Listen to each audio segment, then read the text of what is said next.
Alright, Operation B sharp, double major, augmented minor. It's not a chord, it's not anything but a code name. And it starts off with a little story.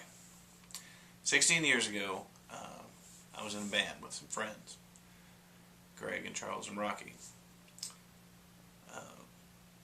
Rocky, 2 months before our first album came out, he and his 44-day-old daughter were killed in a car wreck. His wife survived. She got new metal hips. She's doing very well in Cincinnati right now. And we were young and we didn't really know what we wanted to do with our lives or whatever. But we were always about being ourselves and doing what we wanted. So we got another bass player, and we continued on, and like every band, like every situation, it kind of fizzled out and ran its course. And Hank was the guy we got to replace Rocky. So it was me and Greg and Hank and Charles. Well, time goes on, and Charles and Greg and Hank and I kind of lost touch. Every now and again we'd say hi or this, that, that. We were still friends, but we didn't really hang out. And I went on and played tons of shows and recorded albums with Octolux and this, that, and the other. Greg went on to be a barbecue business owner, and Hank played in a few other bands after the band, but he got on some pretty heavy drugs, and for about 10 years nobody knew where he was. Didn't know if he was alive or dead. I'm sure that a few people knew where he was, but none of us knew where he was. And then in 2005, I got a phone call from Greg saying that Charles, our drummer, had been in an accident.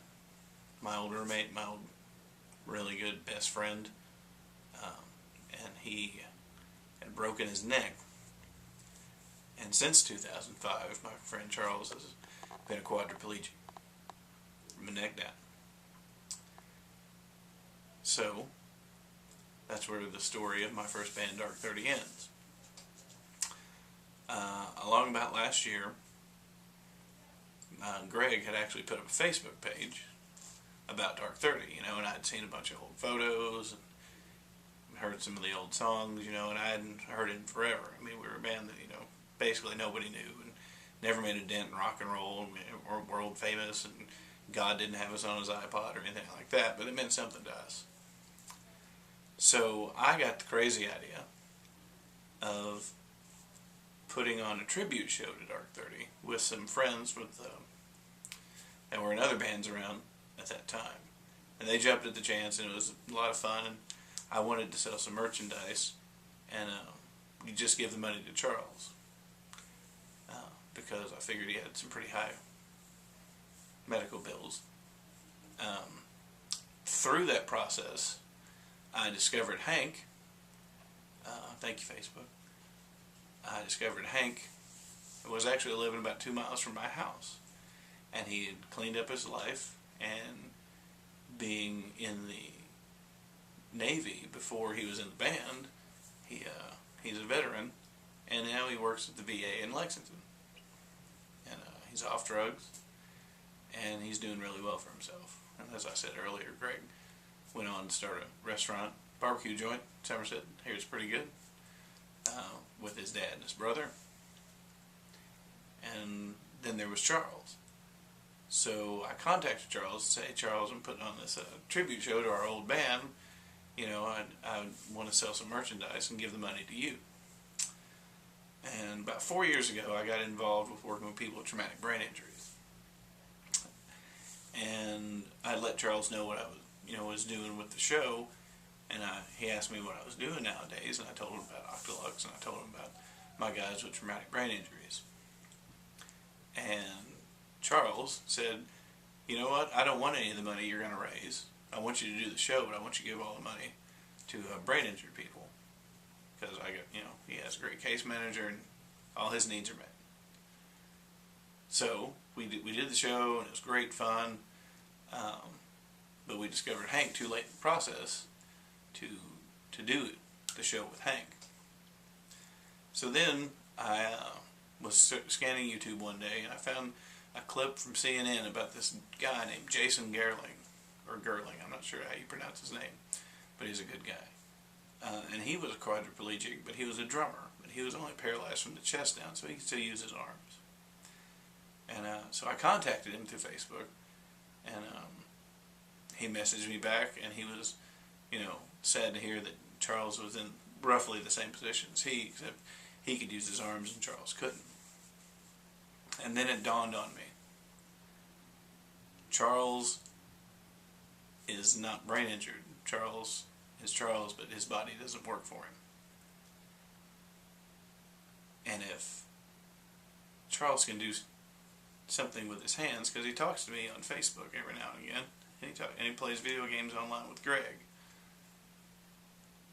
I don't know to what extent, and it's not like he's writing War and Peace, but he does message every now and again and say, hey.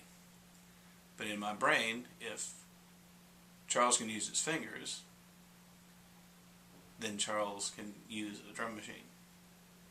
And if Charles can use a drum machine, then this old tape I got of me and him playing back in 19 whatever, with the guitars out of tune, we were just eager to play every song we had as fast as we could and as often as we could. Maybe Charles could play a drum machine to one of the easy songs. So I sent Charles the idea. Charles was like, well, I'll give it a try. Well, that was 11 songs ago, with potentially another 9 more to go. I didn't think we had this much stuff left, but obviously we do. And so the B sharp double major augmented minor is a full-blown Dark 30 reunion album. Now that might not mean much to you, but it means something to me. And it means something to Greg and Charles. And it also means that we're not going to be raising money for ourselves. We're not trying to be world-dominating rock stars.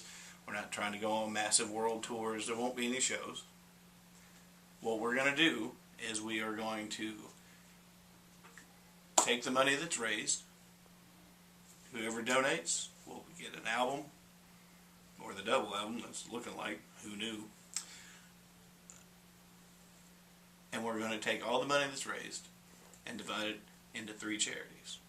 We know one is going to be Wounded Warriors.